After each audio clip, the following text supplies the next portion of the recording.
I have what I need to write this directly, a first-person, 60-plus male narrator, addressing the audience by relationship terms, targeting an American audience, following the same structural beats as the analyzed original.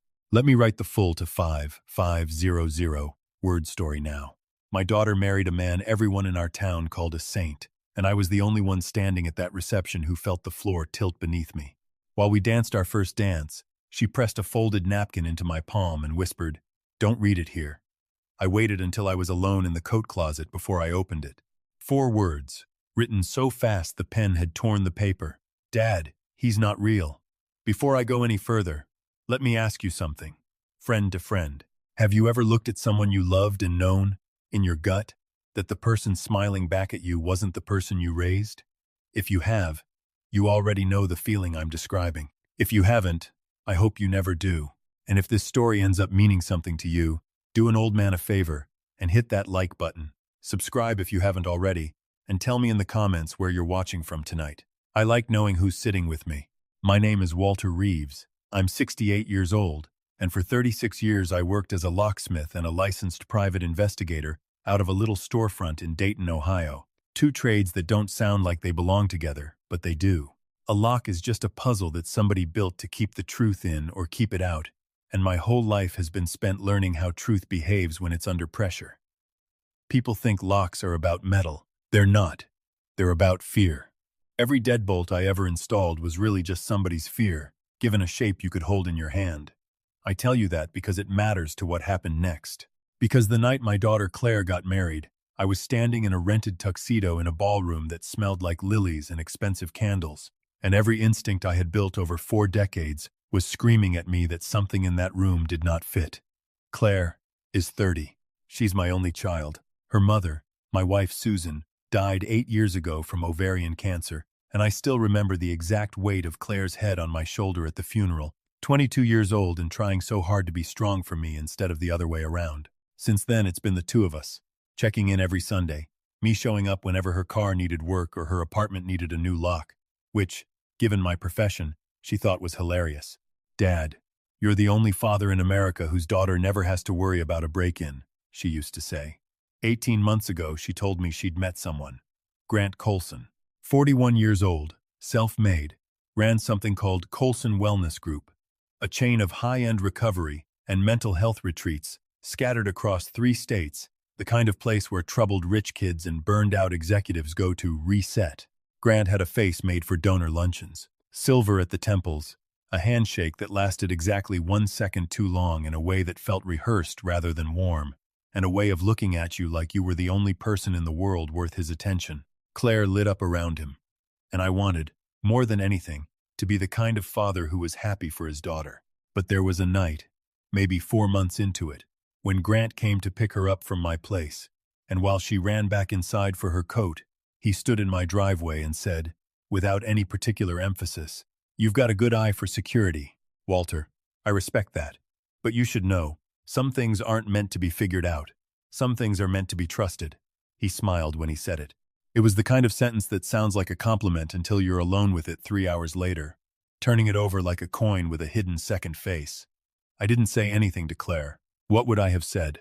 That her boyfriend gave me a strange feeling in my driveway? She was happy. She was glowing in a way I hadn't seen since before Susan got sick. I told myself I was a suspicious old man who'd spent too many years reading people's fear for a living, and that not everyone who unsettles you is hiding something. Sometimes a man is just confident. I wanted so badly for that to be true.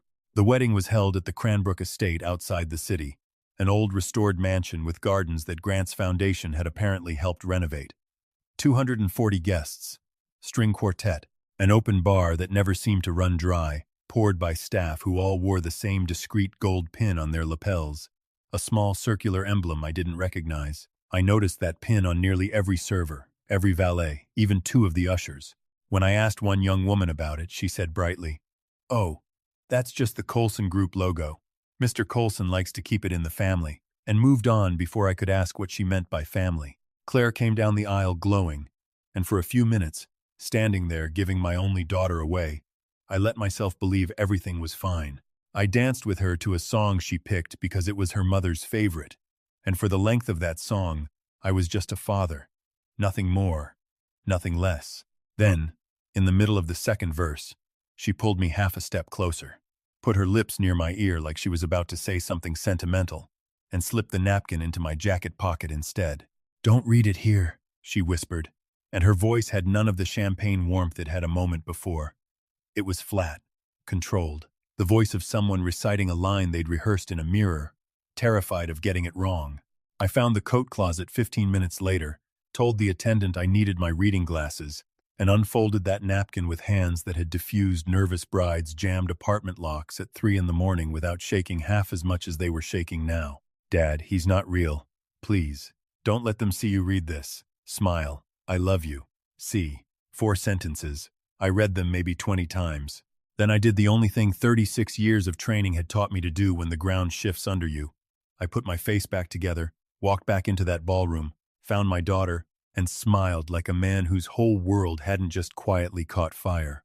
I want to tell you what the rest of that reception was like, because I think anyone who has ever had to fake normal while their insides are screaming will understand it.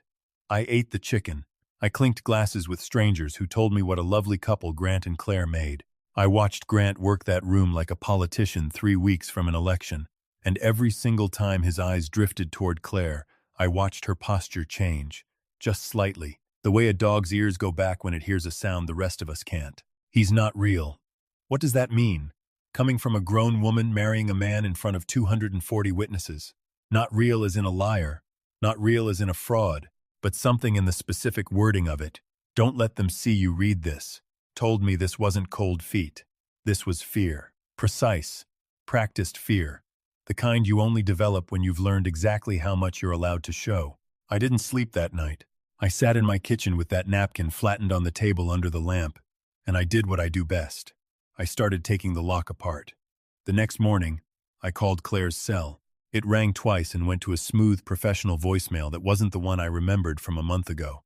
I texted her, "Sweetheart, are you all right? Call me." 3 hours later, I got a reply. "Everything is wonderful, Dad. Just settling into married life. Talk soon." An exclamation point. Claire has never in her life used an exclamation point to talk to me. Claire, when she's tired, texts me single words. When she's happy, she calls, because she likes to hear my voice laugh at her jokes. This was a stranger typing on her phone. I drove out to the honeymoon house 2 days later, a property Grant owned on the edge of a private lake about 40 minutes outside the city, gates and a call box and a long gravel drive lined with maple trees that were just starting to turn. A man in a plain black jacket, wearing that same small gold circle pin, met me at the gate before I'd even fully stopped the car. "Mr. Reeves," he said, like he'd been told to expect me, which unsettled me more than if he hadn't known my name at all. "Mr. and Mrs. Coulson aren't receiving visitors this week. Newlywed privacy. I'm sure you understand. I'd like to hear that from my daughter," I said. He smiled the exact smile Grant had given me in my driveway all those months ago, and it was in that moment I understood these 2 men had been trained by the same hand, or the same philosophy, however you want to put it. "She's resting," he said. "It's been a big week for her. I'll pass along that you stopped by." I sat in my car outside those gates for a long time after he walked back up the drive. 40 minutes maybe, long enough to watch the light change over the lake. And I thought about every skip trace I'd ever run in my working life. Every runaway teenager, every missing husband, every case where a family member insisted something was wrong and everyone else insisted they were imagining it. I had learned one lesson in 36 years that never once failed me. The people closest to a situation are almost always right, and the people furthest from it are always the ones telling them to calm down. I was not going to calm down. "I want to be honest with you about something, because I think you deserve it if you're going to walk through this with me. I am not a young man. My knees complain on cold mornings. I take blood pressure medication and a baby aspirin every day, and I haven't run further than the length of a parking lot in probably 15 years. Whatever I am not an action hero. What I am is stubborn and trained, and I had 36 years of experience finding things that other people had worked very hard to hide. That would have to be enough.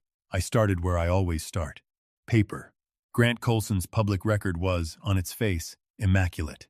Coulson Wellness Group had 4 locations, glowing press, testimonials from minor celebrities who credited Grant with saving their lives. He'd been profiled twice in regional business magazines as a self-made success story, a boy from a hard upbringing in rural Kentucky who'd built an empire on the idea that everyone deserves a second architecture for their life, a phrase he apparently used often enough that it had become his personal slogan, stitched onto branded tote bags they handed out at wellness conferences. Second architecture for their life. I sat with that phrase for a long time. An architect designs a structure from the ground up. He doesn't renovate what's there. He tears it out and starts over. I went to the county courthouse the following Monday, the way I'd gone 1,000 times before for 1,000 other cases, and I pulled every filing with Colson Wellness Group's name on it going back a decade. Most of it was routine, business licenses, zoning permits for the retreat properties, but buried in a stack of civil filings from 6 years ago was a single lawsuit, quietly settled and sealed, brought by the family of a young woman named Diana Petrov, a former client of one of Grant's retreats. The filing itself had been sealed by agreement, but the docket entry survived, a public skeleton with the meat cut away. Wrongful death claim, settled, terms confidential. I called an old friend from my investigator days, a woman named Ruth Alvarez who still worked family law and had a memory like a steel trap. I bought her coffee and told her everything. The napkin, the gate, the sealed filing. She went quiet for a long moment, the way people go quiet when they're deciding whether to tell you something that will change how you see the rest of your life. Walter, she said finally, I remember that case. Not the details, they're sealed, but I remember the shape of it. A young woman went into one of those retreats for what her family called a mild depressive episode. She came out 8 weeks later engaged to marry one of the program's senior counselors, having signed over power of attorney on a trust her grandmother left her. 2 months after that, she was dead. Officially, an accidental overdose. The family believed otherwise, but they didn't have the resources to fight it past a settlement. That settlement bought their silence, Walter. That's what those confidential terms usually mean. I sat in that coffee shop and felt something cold settle into my chest that has never fully left since. Because I understood, in that moment, exactly what kind of business Grant Colson was really running, and exactly what kind of man had just married my daughter in front of 240 smiling witnesses. This wasn't a wellness company. It was a machine for finding vulnerable people with money behind them, and it had already killed at least once. I need to slow down here and tell you what the next 3 weeks looked like, because I think anyone listening who has ever tried to save someone who doesn't yet know they need saving will recognize this part. I couldn't call the police. What would I tell them? My daughter used 4 sentences on a napkin and my son-in-law runs a legal wellness company. I had a docket entry with no details and the instinct of an old man who reads people's fear for a living. That's not evidence. That's a feeling. And feelings don't get warrants. So I did what I know how to do. I watched. I drove past the lake house every few days, never stopping, just watching the patterns. I noted which cars came and went, the black SUVs with the gold circle logo small on the rear window, the same 2 or 3 men rotating through what I now understood was a private security detail dressed up as household staff. I noticed that Claire's own car, the little blue hatchback I'd helped her buy 4 years ago, sat untouched in that driveway week after week, gathering leaves, while a new black sedan came and went in her place. My daughter, a woman who once drove 6 hours alone to see a concert because she refused to depend on anyone for anything, was apparently no longer driving herself anywhere. I called her every few days. The calls got shorter. The voice got flatter. Once, near the end of a call, I heard her start to say something. Dad, I need to tell you. And then a pause, a muffled sound like a hand over the receiver, and then Grant's voice, warm and easy, saying, Everything all right in there, honey? Before Claire came back on the line bright and hollow and told me she loved me and had to go. I need to tell you. 3 words that undid me more completely than anything else in this entire ordeal. Because they told me she was still in there. Still my daughter. Still fighting whatever was being done to her, one small, unfinished sentence at a time.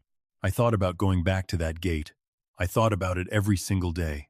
But I had learned something from 30 years of watching runaway cases and custody disputes go wrong. The moment you announce your intentions to a controlling person, they accelerate the isolation. If Grant knew I suspected him, Claire would disappear further, move to another property, another state, another life I couldn't trace. I needed to be smarter than angry. I needed to be patient in a way that felt, every single day, like it was going to kill me.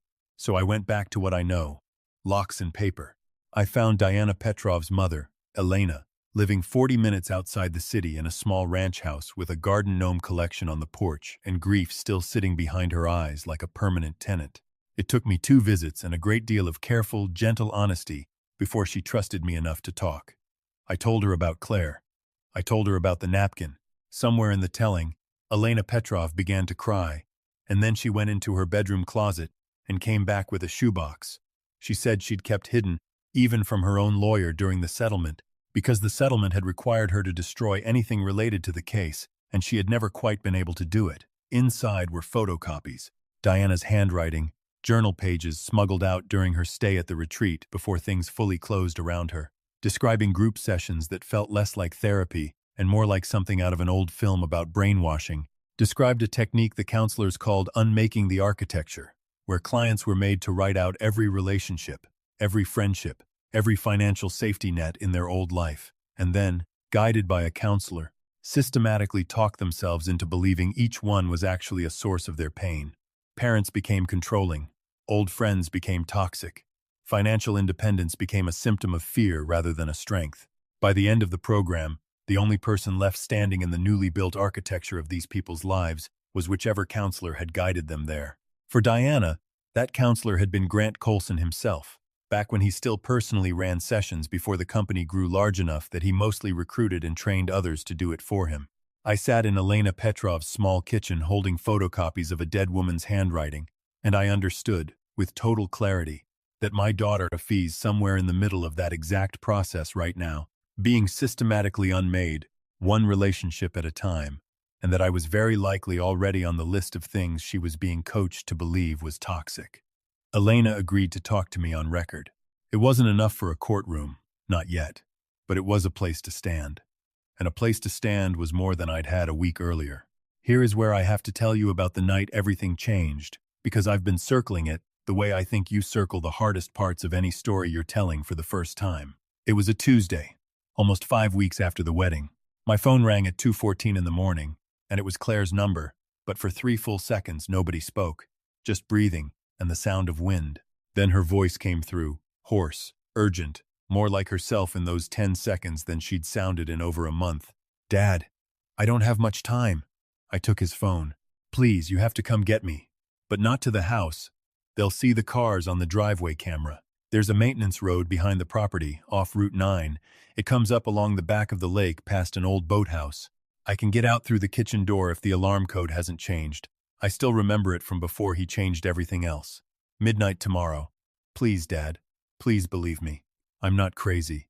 I know how this sounds." "I already know," I said. "I know about Diana Petrov. I know what he does. I'm coming." There was a silence on the line so heavy I could hear my own heartbeat in it. And then she said, in a voice that broke my heart clean in half, "I thought I was the only one who ever figured it out." The line went dead before I could say another word. I did not sleep. I spent that night the way I've spent the most important nights of my working life, laying out tools on my kitchen table under the good lamp. Bolt cutters, a set of picks I hadn't touched in a decade because most of my work had gone digital, but a good lock is a good lock no matter the year.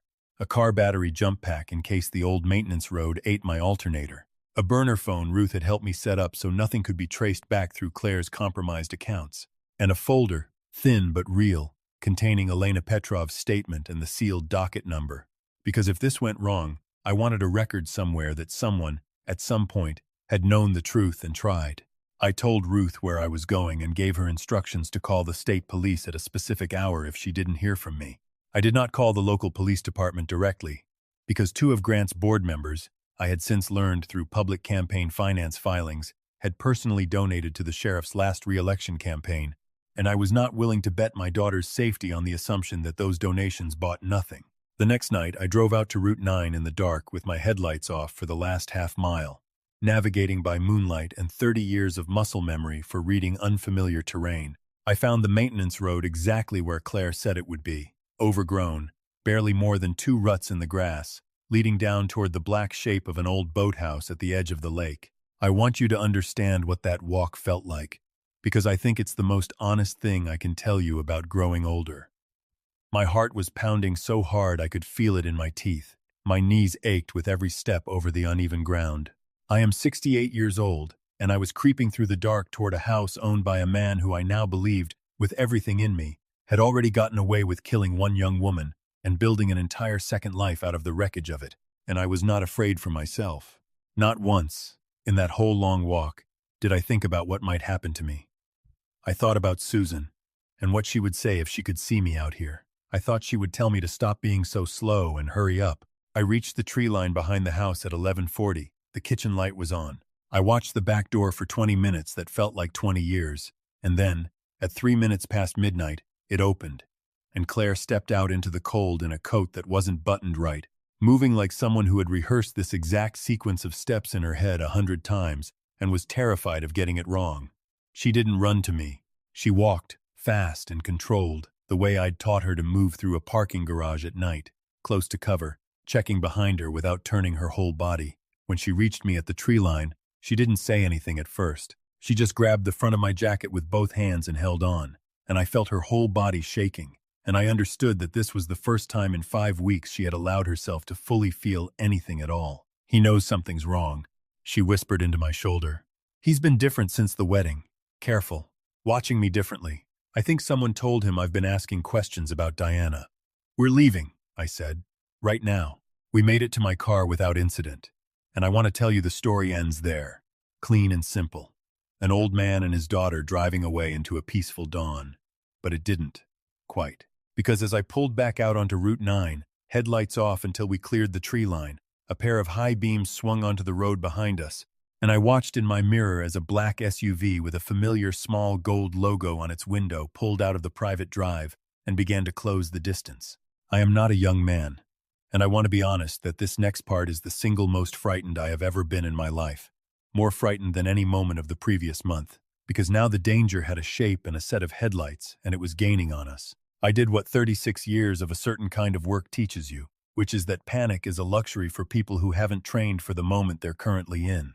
I cut my headlights entirely for 11 seconds, the exact length of time it takes to clear the second curve on that road, a trick I'd learned decades ago from an old surveillance instructor who used to say that a car with no lights disappears from a following driver's brain even faster than it disappears from their eyes, because the human mind is looking for lights, not shapes. I turned hard onto a gravel farm access road I remembered from my scouting drives the week before, cut the engine, and sat in the dark with my daughter's hand crushing mine as the black SUV roared past on the main road, its driver clearly expecting us to keep running in a straight line, the way frightened people always do.